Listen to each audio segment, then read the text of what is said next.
Bienvenidos una vez más a la entrevista debate denominada Visión Geopolítica, en la que vamos a abordar hoy un tema tremendamente sensible y delicado, como no es otro que el de los refugiados. Y esta vez, si siempre lo hacemos con rigor y con seriedad, vamos a extremarlo todavía muchísimo más por un motivo muy sencillo. No estamos hablando de petróleo, no estamos hablando de gas, no estamos hablando de alimentos, estamos hablando de personas, de seres humanos, que merecen todo nuestro aprecio, nuestro cariño y nuestra consideración, y entre todos debemos buscarles las mejores soluciones posibles. Hay que pensar que esas personas no hacen ni más ni menos que lo que haríamos cualquiera de nosotros, intentando buscar una vida mejor para su familia y un futuro para sus hijos. Con lo cual, como digo, hay que hacerlo con el mayor de las seriedades. Para hablar precisamente de este tema tan sensible, tenemos a dos grandísimos expertos que conocen sobre el terreno la realidad de estos refugiados, como empezando por Rosa Meneses, que es periodista y redactora de Internacional de El Mundo, especializada en temas de Oriente Medio y Magreb desde hace 16 años. En 2010 fue galardonada con el primer Premio Nacional Nuevo Periodismo y en 2006 cubrió la guerra del Líbano y en los últimos años ha cubierto sobre el terreno las revoluciones árabes de Túnez, Libia y Siria, además de haber visitado, como digo, in situ, los campos de refugiados.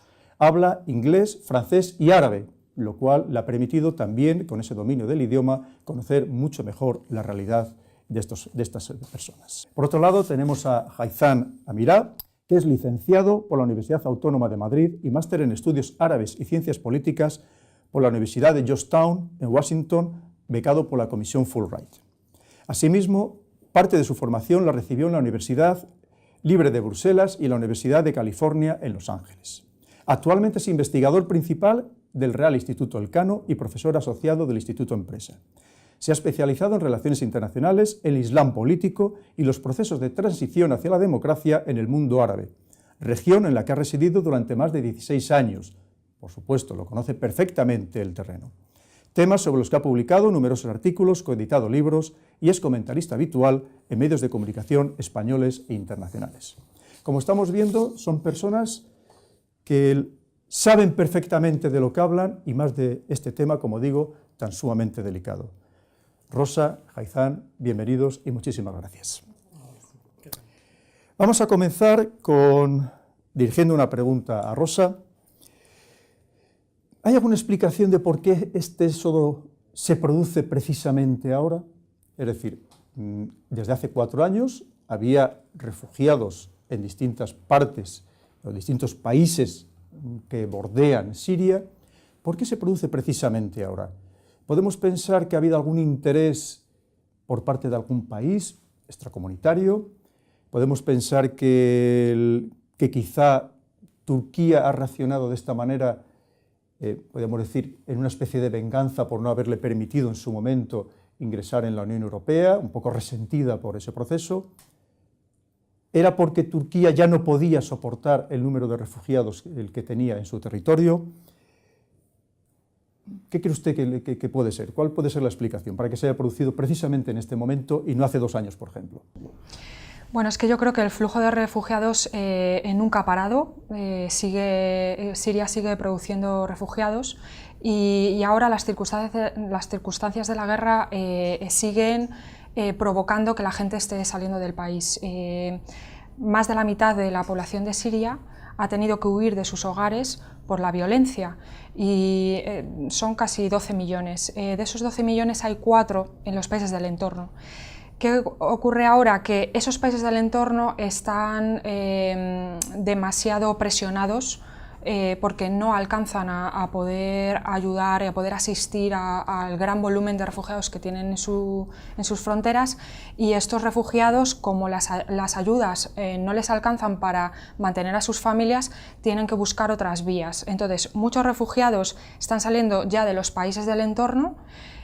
Al mismo tiempo también están saliendo refugiados de la propia Siria, con lo cual se multiplica ese flujo, y yo creo que es un poco la consecuencia de ese cansancio de la zona, que es la que está soportando el gran peso de ayudar a estos refugiados, ¿no? La ayuda no llega, no se cubren las necesidades y la gente sigue saliendo y sigue habiendo violencia. Además, la guerra está llegando a zonas de Siria donde antes no había llegado.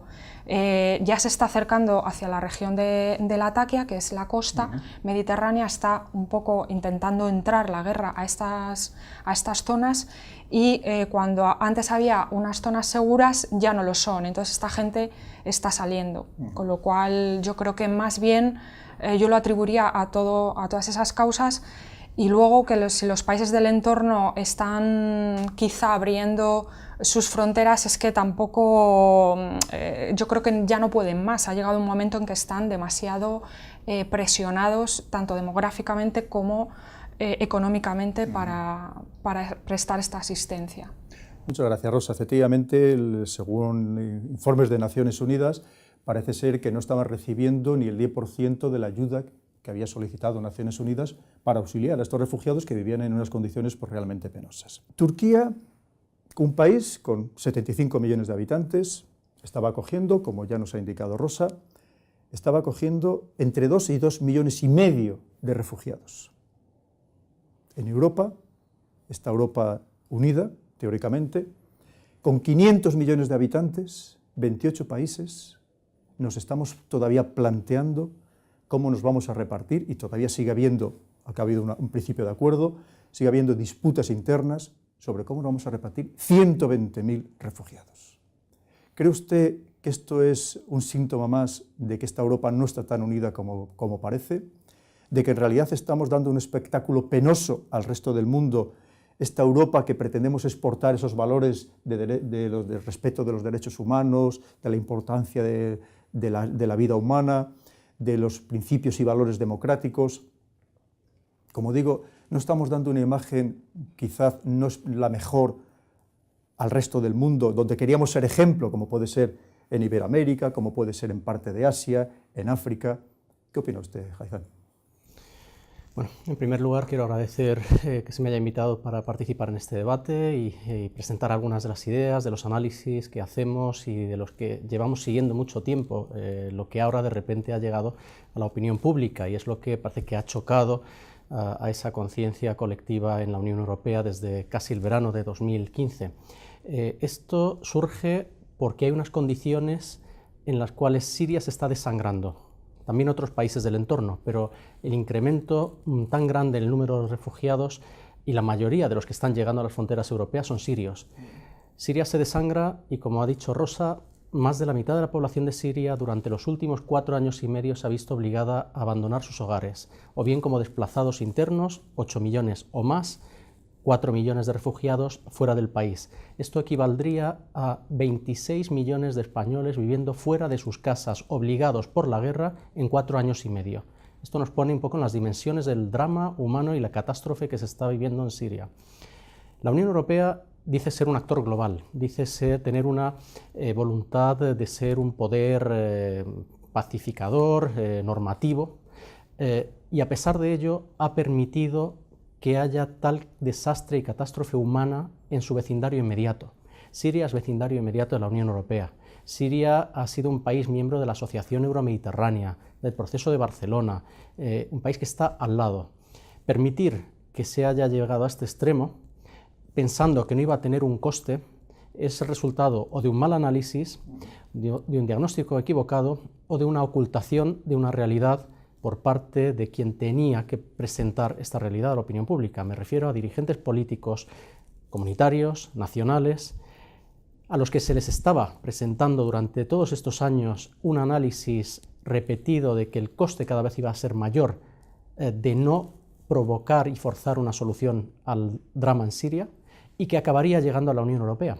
Por desgracia lo estamos viendo, por ahora en forma de ola de refugiados, y seguramente esto no es el número más alto que hemos visto de refugiados que llegan a la Unión Europea, pero es que además tiene otras consecuencias muy negativas y muy destructivas, no solo para el entorno de Siria, como se decía, países vecinos, que están muchos de ellos al límite, Líbano, Jordania, sino que tiene otras manifestaciones muy negativas, como puede ser la radicalización, porque las condiciones y lo que está ocurriendo en Siria está llevando de forma inevitable, y esto es algo que estaba anunciado y repetido desde 2011, que esas condiciones llevarían a una radicalización y que esa radicalización no se iba a quedar limitada a las fronteras de Siria y que además la Unión Europea, tarde o temprano, iba a ser arrastrada a tener que intervenir de alguna manera en Siria y el coste de hacerlo, cuanto más tarde, iba a ser mucho más alto. Totalmente de acuerdo. Es cierto que muchas veces se preguntan si es que no hay analistas de inteligencia suficientemente capacitados para prever estas cosas. Sí que los hay, pero como sabe usted, tanto los analistas, sean militares o sean de los servicios de inteligencia, evidentemente dependen de una cúpula política. Y fíjese, hay un caso muy concreto de lo que usted decía, de cómo se ha querido tergiversar informes de inteligencia serios.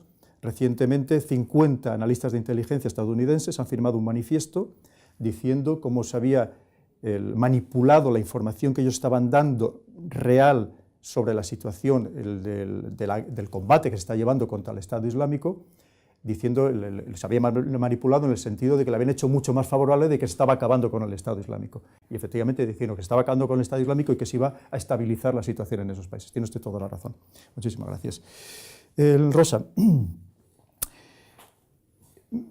hay quien piensa que puede haber existir una explicación para que ciertos países de la Unión Europea se hayan mostrado reacios o no hayan abierto los brazos como era de esperar a estos refugiados, especialmente, pues está hablado claramente, pues Croacia, Hungría, República Checa, Eslovaquia, una serie de países que bueno, parece ser que su interés por acoger a estos refugiados es mínimo cuando no absolutamente nulo.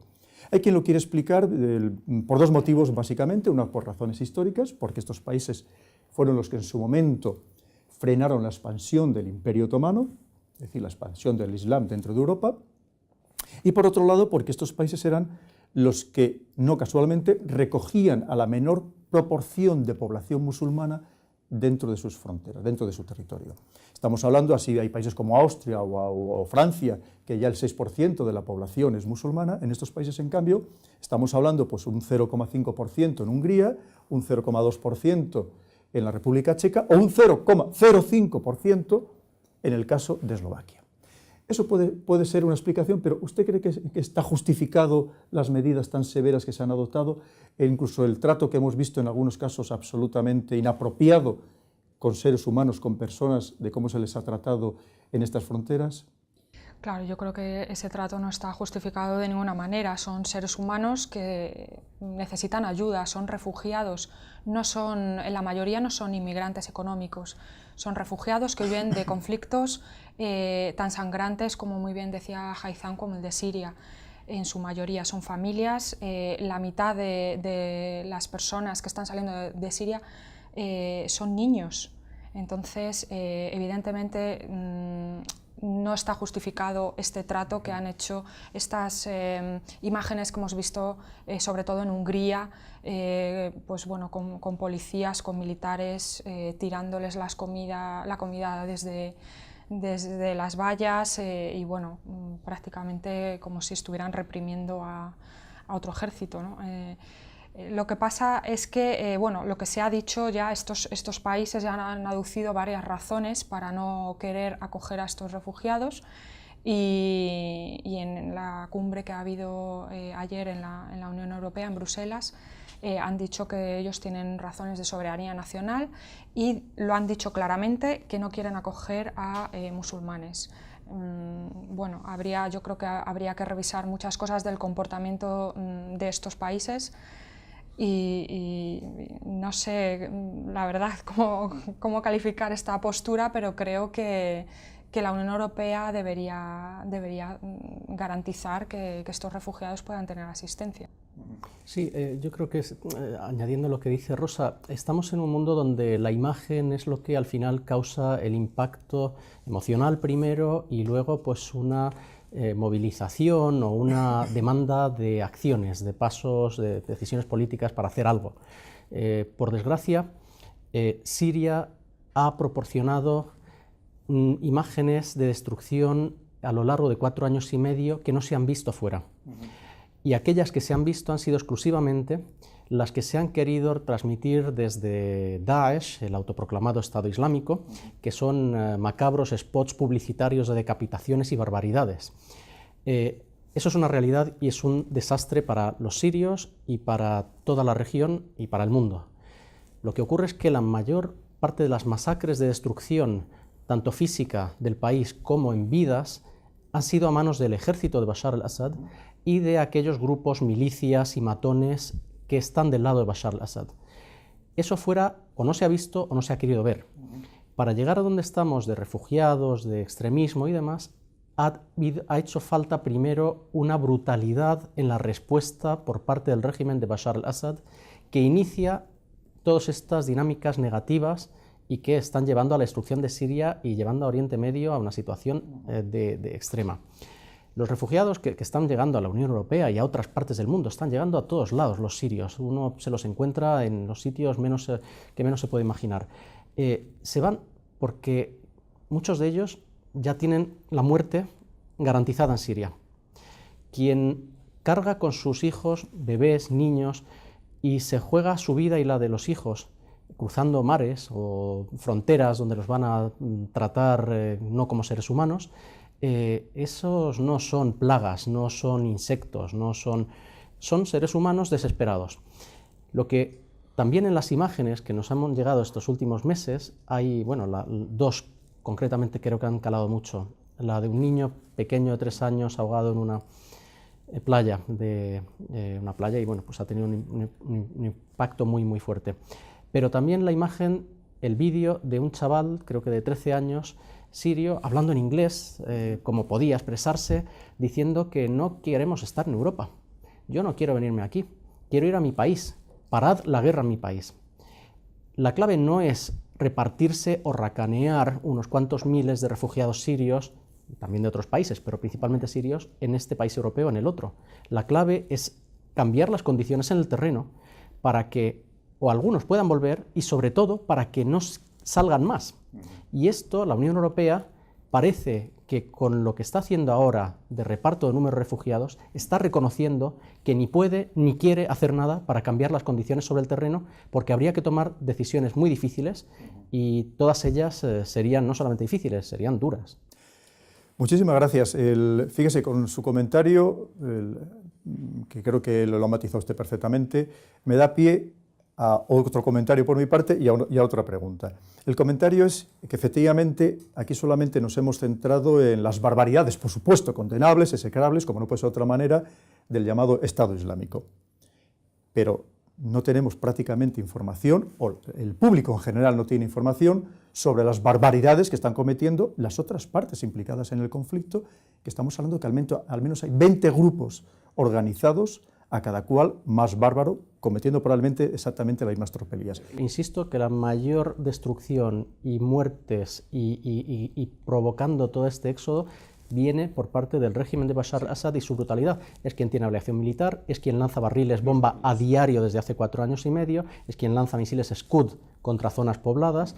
Claro, esto tiene una responsabilidad, además es el presidente de un Estado. Y como usted bien dice, incluso hay informes de Amnistía Internacional culpabilizando a las milicias chiitas de auténticos actos de salvajismo también. Es decir, que allí pocos probablemente se libren de la... No se libra a nadie, pero hay dimensiones. Y es la pregunta que le quería hacer al hilo de este comentario. Estas imágenes efectivamente nos han afectado a todos los europeos, como no puede ser de otra manera, y también esa llegada que hemos tenido en nuestras fronteras de estos refugiados a los que hay que acogerles. Una vez más, solamente nos importan las cosas cuando nos afectan directamente, porque a lo mejor estamos siendo injustos con todos los millones, que estamos hablando probablemente entre 4 y 5 millones de desplazados y refugiados que existen en África, donde también hay escenarios de conflicto, República Centroafricana, en Sudán del Sur, en Somalia, en Nigeria, en tantos otros escenarios. No estamos siendo, a lo mejor, como digo, no prestándoles la debida atención a otros escenarios, porque ahora solamente nos hemos focalizado exclusivamente en los refugiados sirios. Bueno, yo no creo que Europa y con todas estas cumbres, estos sistemas de cuotas, esté solo focalizando en los refugiados sirios. De hecho, se habla poco de los refugiados sirios, se habla de inmigrantes, se habla de migrantes, o sea, tampoco se define bien quiénes son estas personas que están ahora pidiendo asistencia. Los periodistas y los analistas llevábamos mucho tiempo advirtiendo de la situación que se está produciendo en Siria, de las barbaridades de la guerra y de todas estas personas que necesitan ayuda. Y también lo estamos haciendo lo mismo con los conflictos en África. Y en las sucesivas olas migratorias, como se les ha llamado en el Mediterráneo, desde los medios de comunicación hemos advertido que se trata de refugiados en su mayoría. Yo creo que hay una cifra que es como el 60% de las personas que llegan por mar en el Mediterráneo son refugiados de distintos conflictos, Eritrea, Sudán del Sur, Siria, pero yo creo que desde Europa nos está reconociendo muy bien que se trata de personas que tienen derecho a asilo. Y Europa está incumpliendo sus propias leyes de asilo, entonces debería actuar de una forma más rápida, primero prestando asistencia a estas personas de forma inmediata, también sobre el terreno en los países del entorno donde no se ha hecho nada, donde los fondos prometidos ni siquiera han llegado. La Comisión Europea ha dicho que solamente el 38% de los fondos prometidos han podido llegar a las agencias humanitarias en los países de la región, en Jordania, en el Líbano, en Irak, en Turquía, que son los países que están al límite, y nosotros solamente cuando nos ha llegado un poquito más lo que es la crisis, ¿no? Parece que nos acabamos de despertar, pero esto lleva 4 años ocurriendo.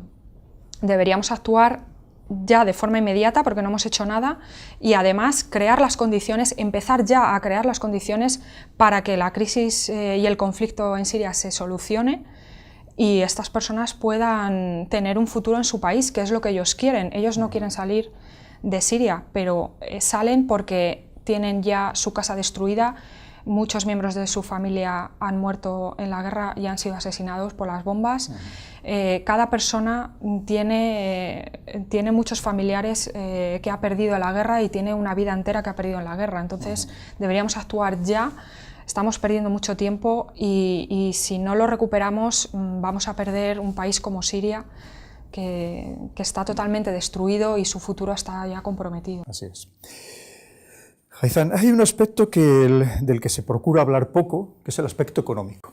Porque parece que, esta Europa tan social, la Europa social, pues hablar de que no se quiera acoger a más refugiados por simplemente una cuestión económica, pues parece como que no está bien visto y ningún político se atreve a hablar de ello. Pero hay quien piensa que efectivamente en la Europa de los recortes sociales, en educación, en sanidad, que todos los países prácticamente han sufrido, incluso países tan socialistas como puede ser ahora mismo Francia, países, algunos de ellos, como era Francia, Alemania y Bélgica, no se me ocurre alguno, donde se estaban expulsando a comunitarios, a europeos comunitarios, por una serie de circunstancias.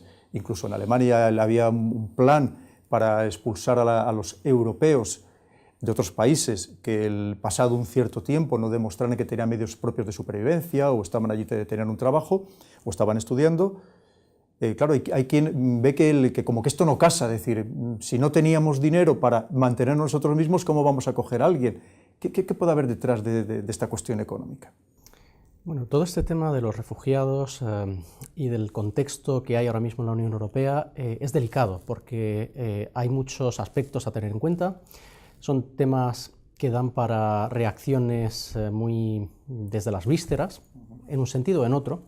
Se está viendo que esta crisis de refugiados en Europa está sacando lo mejor de muchas personas en solidaridad, en ayuda, en humanidad, y lo peor también. Se han visto también imágenes de nuevo que impactan mucho, ¿no? Esa reportera húngara tirando al suelo a un padre que cargaba con su hijo. También se está viendo muchos bulos, y las redes sociales para eso están sirviendo como un canal donde se amplifica cualquier mensaje que se quiera enviar, en un sentido o en el otro. Bulos sobre, si los que vienen son peligrosos, si son desagradecidos, pues al final esto lo que despierta, ya digo, son sentimientos de los más opuestos. La realidad, por un lado, hay tratados internacionales, hay obligación de acoger a refugiados que huyen por su vida. Pero también hay otra cosa, hay una obligación, y yo creo que si la Unión Europea y sus países quieren ser relevantes en el mundo, de poner orden en su vecindario inmediato y no delegar algo tan importante como la seguridad de las fronteras de Europa y de su propio proyecto, incluida la libre circulación de personas, incluido pues, que no haya partidos extremistas en el gobierno en algunos países, que no haya un auge de extrema derecha, y esto es algo que esta ola de refugiados está provocando, está acentuando. Si Europa quiere ser todo eso y mantener una imagen a nivel mundial como un poder, constructivo y además con capacidad de influencia, lo que no se puede permitir es que sean otros los que interfieran en la situación en Siria que genera este caldo de cultivo, que expulsa refugiados y que genera radicales y desesperados. Lo peor que le puede pasar a Europa, la amenaza mayor para Europa no es esta ola de refugiados. La amenaza mayor para Europa se llama la desesperación de esas sociedades alrededor del Mediterráneo y la destrucción de países como lo que está ocurriendo en Siria a manos principalmente del régimen de Bashar al-Assad y también de grupos radicales, yihadistas, que también reciben apoyo de fuera, y esto hay que decirlo. Ahí están recibiendo apoyo de países que están enviando muchos petrodólares, ideología extremista, donde también se decapita y se crucifica, y todo esto desde Europa hay que imponer soluciones y hay que tener la voluntad política para frenar a los que están apoyando a aquellos que destruyen Siria, empezando por los apoyos a Bashar al-Assad, Rusia, que Rusia interviene directamente, los que dicen no hay que intervenir, no, Rusia está interviniendo abiertamente desde hace y cada vez más.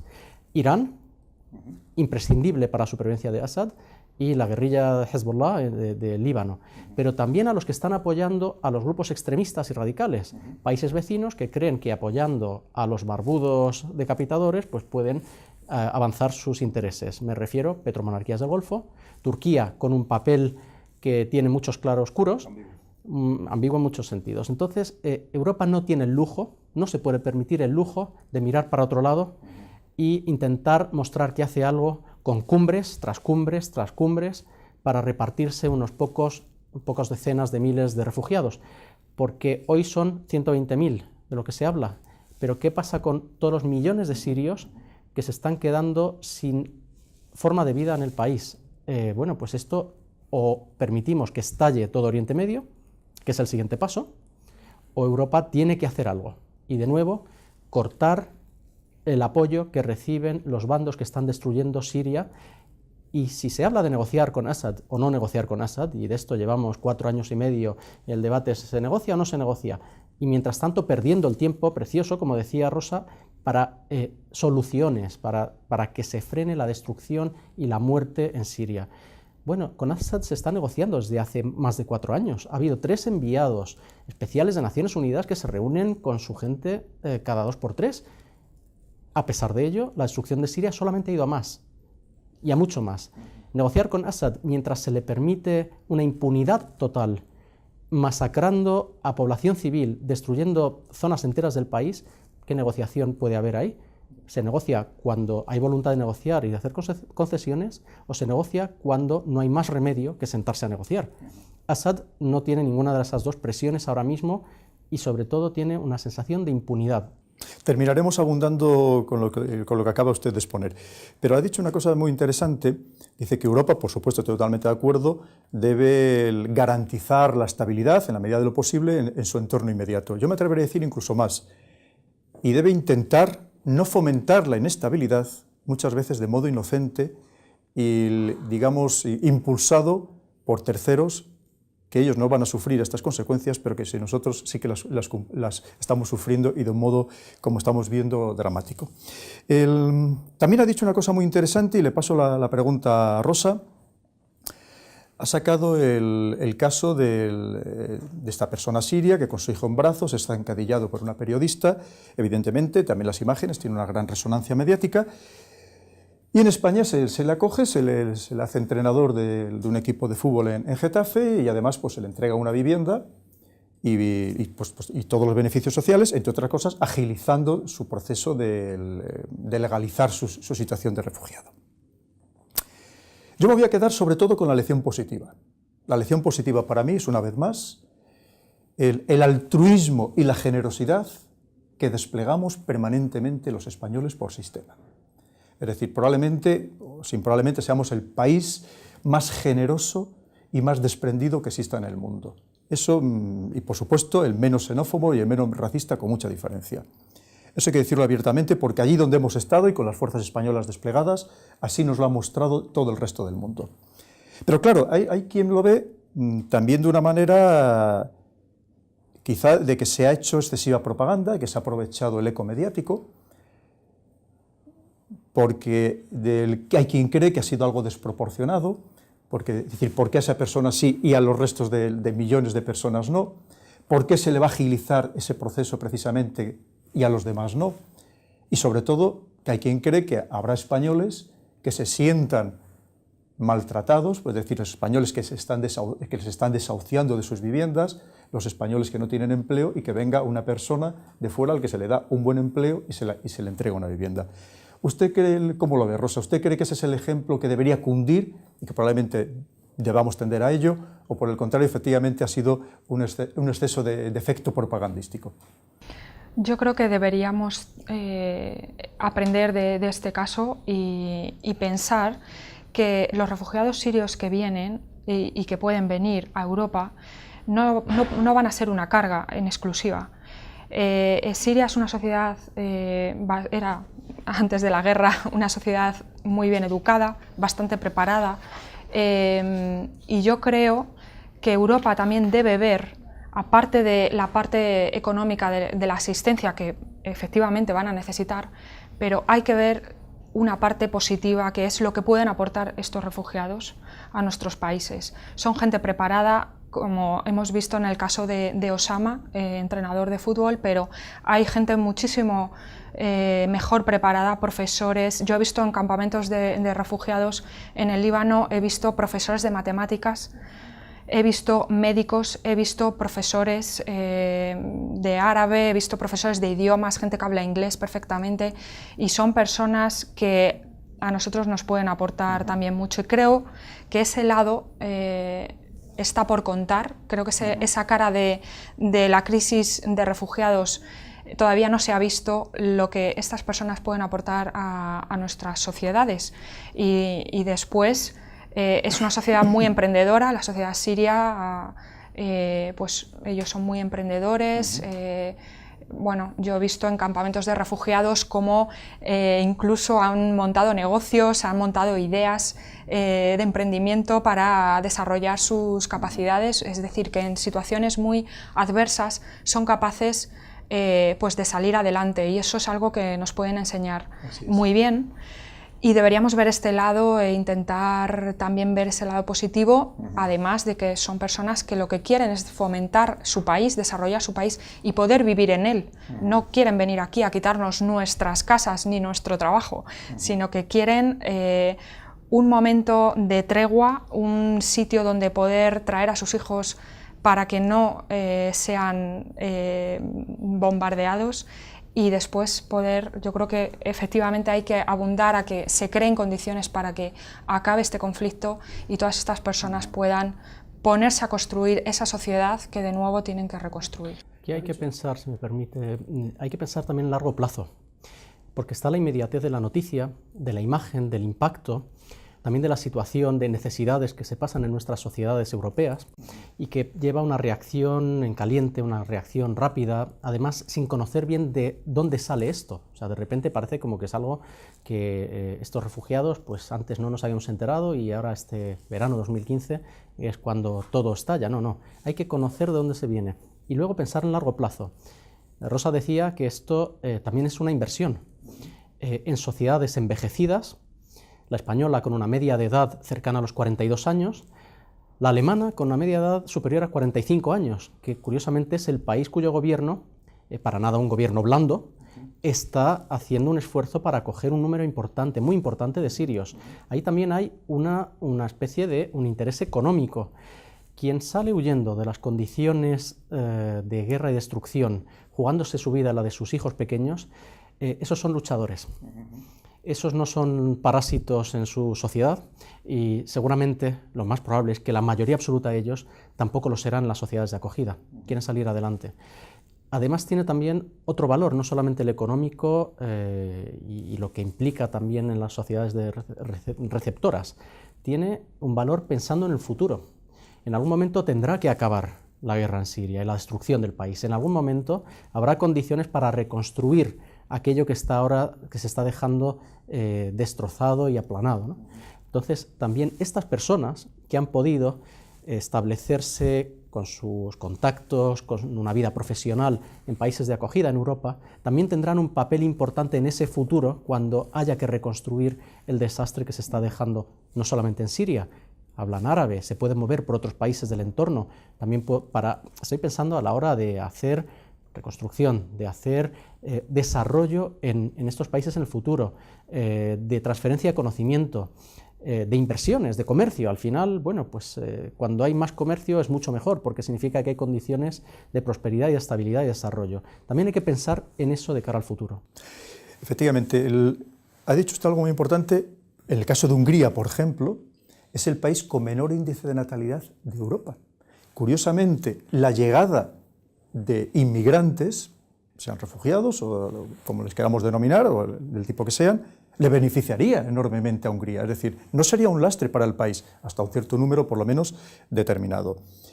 Por otro lado, y ya para ir terminando,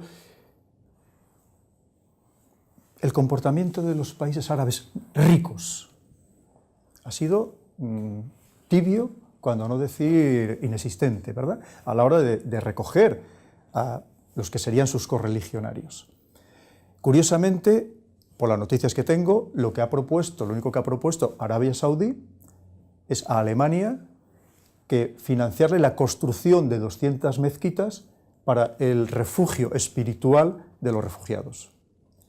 ¿Usted cree que eso es aceptable? Que estos países que de verdad tienen capacidad económica suficiente y que además no tendrían ningún problema de orden social o de ningún tipo para acoger a estos refugiados, que simplemente ofrezcan mezquitas? Bueno, yo creo que es un tema complejo y que no nos exime de nuestra responsabilidad en Europa el decir que estos países no la han asumido. Es decir, nosotros en Europa tenemos que actuar y tenemos que hacer cumplir nuestras propias leyes de asilo, tenemos que hacer las políticas que son necesarias para acoger a los refugiados que vienen y no justificar en que estos países no hacen lo suficiente, por un lado.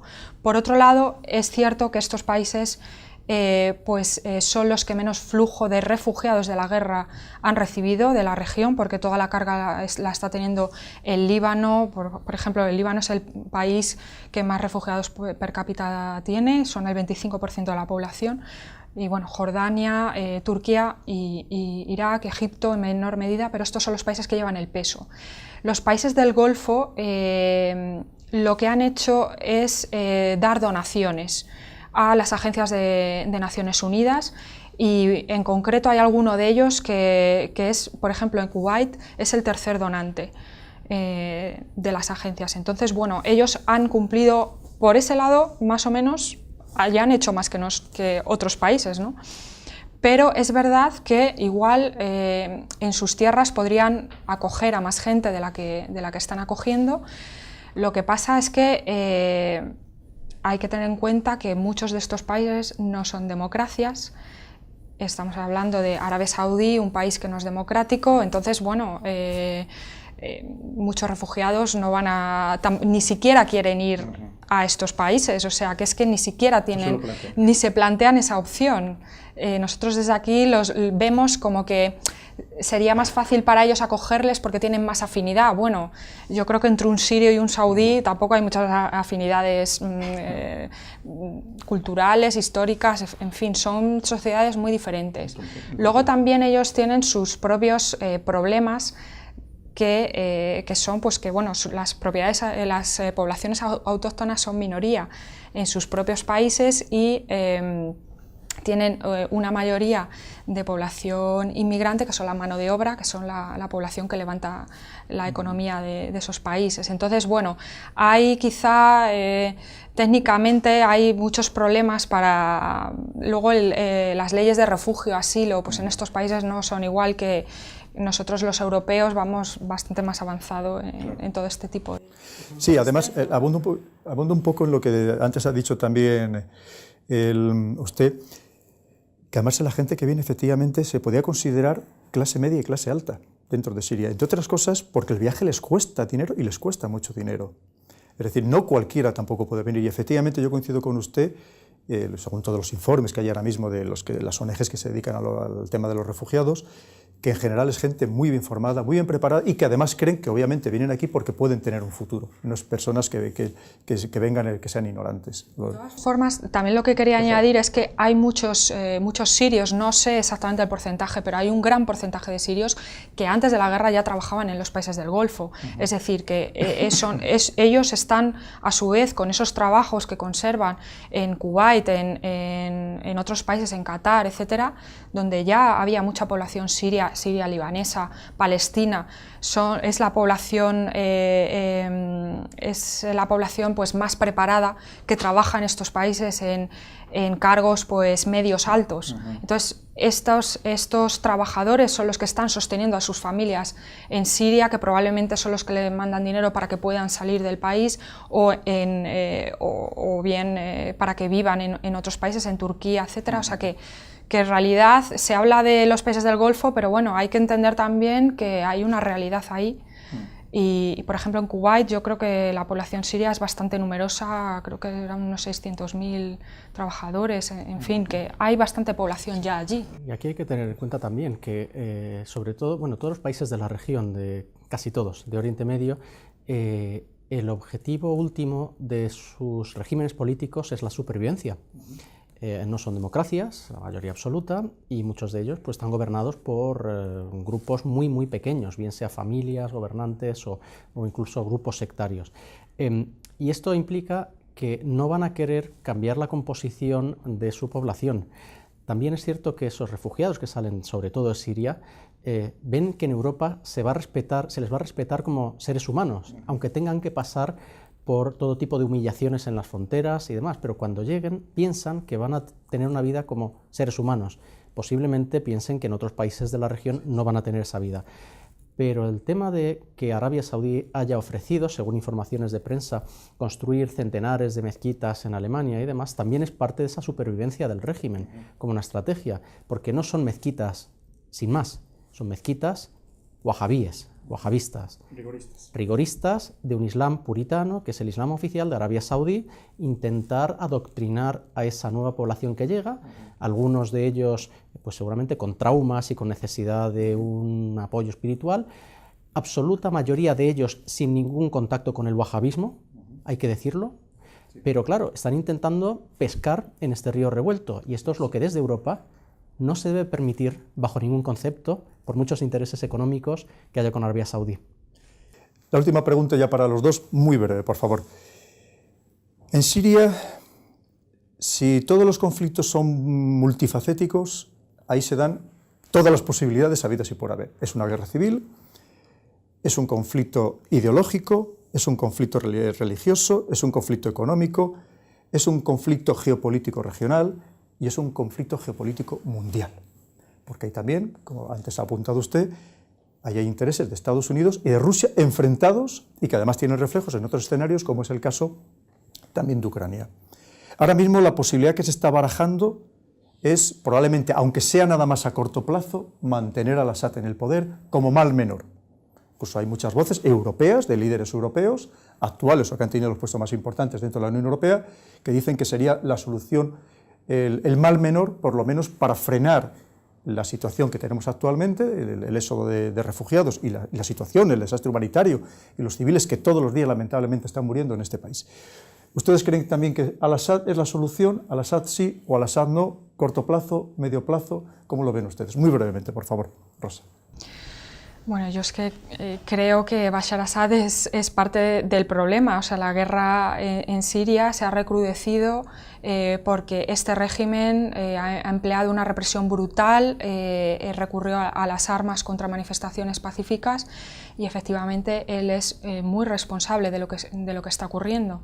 Y también los países que le sostienen, que incluso, bueno, era aliado nuestro hasta hace 2 días. Entonces, lo que hay que hacer es parar la guerra, parar el conflicto y después buscar una solución política, que los países deberán de ponerse de acuerdo, las partes, en qué se puede hacer en Siria. Yo creo que es que ni siquiera hay un plan post-Assad, entonces pensamos en que nadie le puede sustituir y no vemos más allá de cómo podría ser este país sin él, ¿no? Creo que hay que pensar mucho más en eso.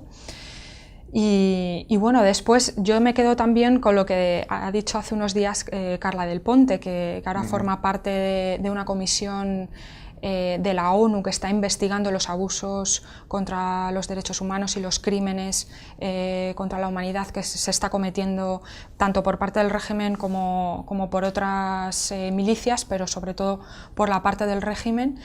Y dijo que bueno, sea cual sea la solución, que hay que parar la guerra, establecer pues una negociación política, pero que Assad pagará por sus crímenes porque se los están investigando, y yo creo que ahí es donde se debería poner mucho énfasis en establecer pues tribunales de justicia o en la Corte Penal Internacional o algún otro sistema, algún otro mecanismo para que los crímenes cometidos durante la guerra no queden impunes y poder hacer justicia. Carla Del Ponte decía que bueno, el ejemplo de Milosevic está ahí, los acuerdos de Dayton, se negoció, se paró la guerra, y que Bashar Assad podría haber el mismo destino. Creo que hay mucho en lo que pensar para llegar a esto. Sin lugar a dudas.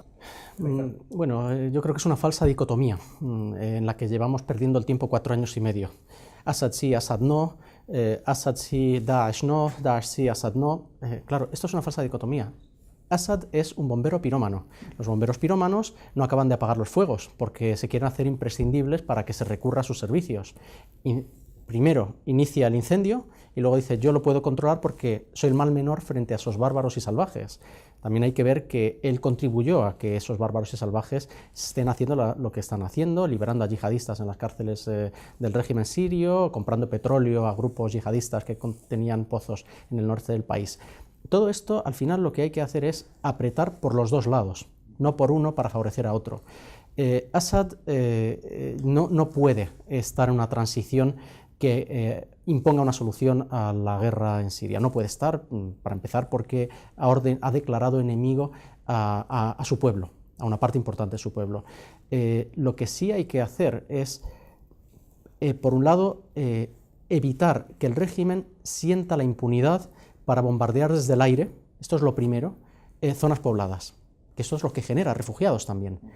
Que lance barriles bomba a diario sobre zonas pobladas y no pase nada, mientras esto ocurra no hay ninguna negociación que pueda servir, porque si se apoya a Assad, esto generará más rencor y más rechazo en los que están sufriendo las barbaridades de Assad. Tampoco la solución es apoyar a grupos yihadistas, evidentemente, porque si no, pues nos encontraremos con una Siria radicalizada y encima controlada por barbudos que quieran imponer una ley y un orden puritano, ¿no? Lo que hay que ir es por los dos lados. No hay una estrategia a día de hoy, a pesar de lo que diga el presidente Obama, ni aquellos que están en esta coalición heterogénea contra Daesh, el autoproclamado Estado Islámico, no hay una estrategia contra ellos. Y tampoco hay una visión de cuál es la Siria post-Assad. Y mientras se está perdiendo el tiempo en debates hasta hoy estériles, cumbres y reuniones en Ginebra 1, 2, yo qué sé, 3, ya no sé cuántas son, enviados personales de Naciones Unidas uno tras otro, que no dan resultados, mientras esto está ocurriendo, la destrucción es mayor, las dinámicas destructivas cada vez son más profundas y el coste a pagar cada vez va a ser más alto. Muchísimas gracias. Pues con esto terminamos este interesantísimo debate, una vez más rogando a nuestros políticos que tengan la inteligencia suficiente sobre todo para garantizar la seguridad humana, para acabar con el desastre humanitario, porque lo que no nos podemos permitir, esta Europa de los valores y los principios democráticos, es que haya 300.000 muertos en un país que tenemos a muy pocas horas de distancia de vuelo, en avión, o simplemente que haya esos millones de refugiados que viven en situaciones penosas. Tenemos que ser capaces de, entre todos, instar a nuestros políticos, como decimos, a buscar soluciones que no son sencillas, pero que se deben encontrar, porque para eso les estamos pagando el sueldo. Muchísimas gracias y una vez más les hemos aportado datos, les hemos aportado información, les hemos aportado análisis, pero que sean ustedes mismos los que saquen sus propias conclusiones y, como digo siempre, no se dejen manipular. Muchísimas gracias, Rosa. Muchísimas gracias, Haitham. Gracias. Gracias.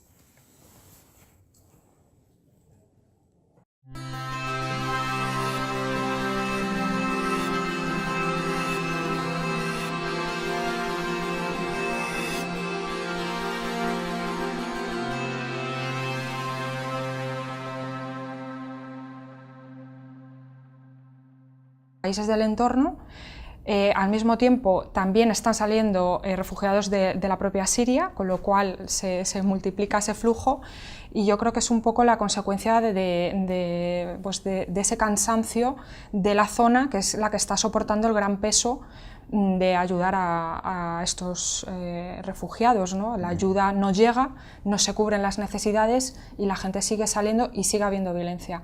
Además, la guerra está llegando a zonas de Siria donde antes no había llegado. Ya se está acercando hacia la región de Latakia, que es la costa mediterránea, está un poco intentando entrar la guerra a estas zonas, y cuando antes había unas zonas seguras ya no lo son, entonces esta gente está saliendo, con lo cual yo creo que más bien yo lo atribuiría a todas esas causas. Y luego que si los países del entorno están quizá abriendo sus fronteras, es que tampoco, yo creo que ya no pueden más. Ha llegado un momento en que están demasiado presionados, tanto demográficamente como económicamente, para prestar esta asistencia. Muchas gracias, Rosa. Efectivamente, según informes de Naciones Unidas, parece ser que no estaban recibiendo ni el 10% de la ayuda que había solicitado Naciones Unidas para auxiliar a estos refugiados que vivían en unas condiciones pues, realmente penosas. Turquía, un país con 75 millones de habitantes, estaba acogiendo, como ya nos ha indicado Rosa, estaba acogiendo entre 2 y 2,5 millones de refugiados.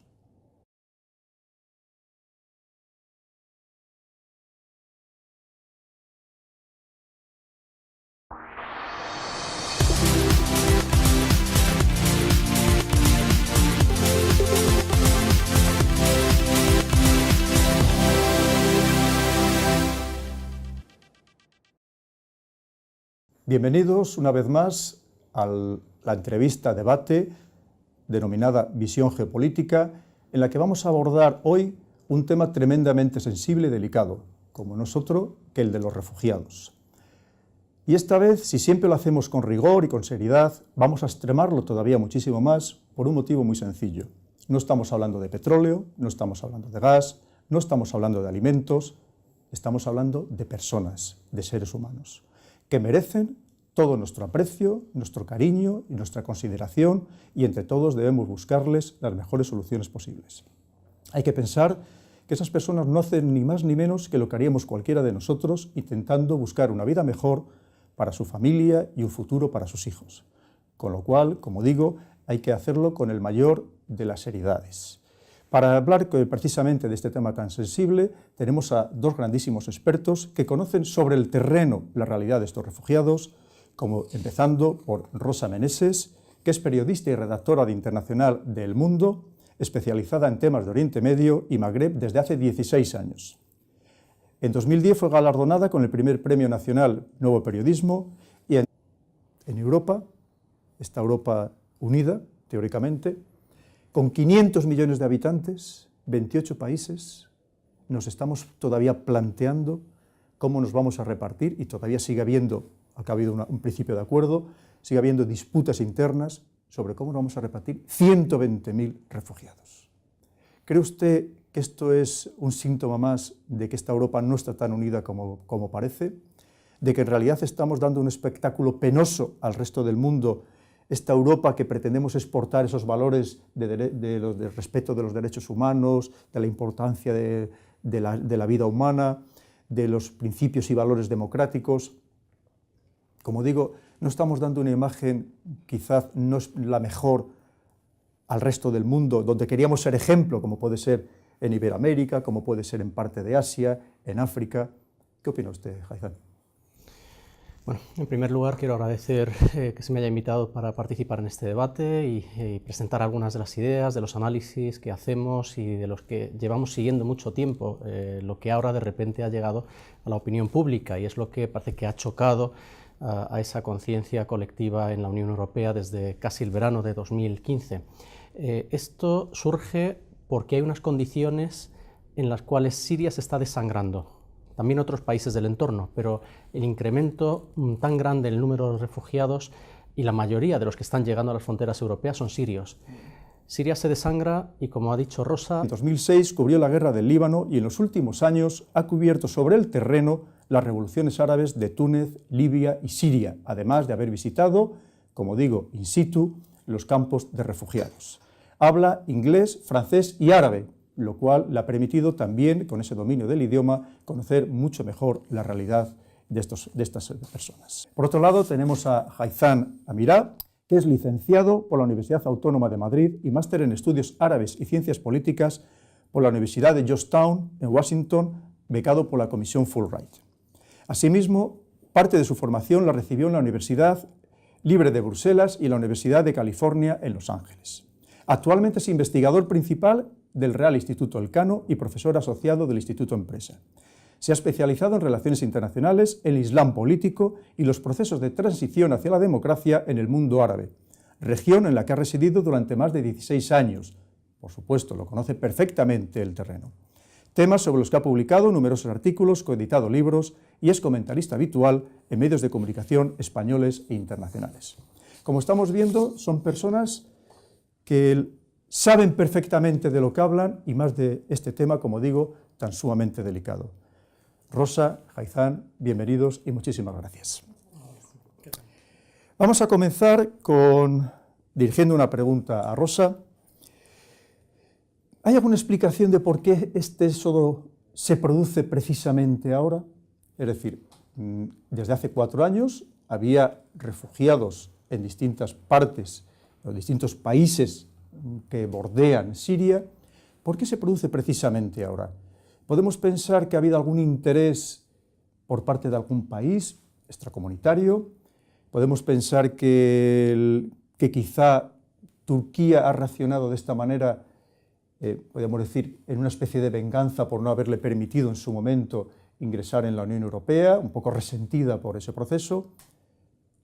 ¿Era porque Turquía ya no podía soportar el número de refugiados que tenía en su territorio? ¿Qué cree usted que puede ser? ¿Cuál puede ser la explicación para que se haya producido precisamente en este momento y no hace 2 años, por ejemplo? Bueno, es que yo creo que el flujo de refugiados nunca ha parado. Siria sigue produciendo refugiados y ahora las circunstancias de la guerra siguen provocando que la gente esté saliendo del país. Más de la mitad de la población de Siria ha tenido que huir de sus hogares por la violencia y son casi 12 millones. De esos 12 millones hay 4 en los países del entorno. ¿Qué ocurre ahora? Que esos países del entorno están demasiado presionados porque no alcanzan a poder ayudar y a poder asistir al gran volumen de refugiados que tienen en sus fronteras, y estos refugiados, como las ayudas no les alcanzan para mantener a sus familias, tienen que buscar otras vías. Entonces, muchos refugiados están saliendo ya de los países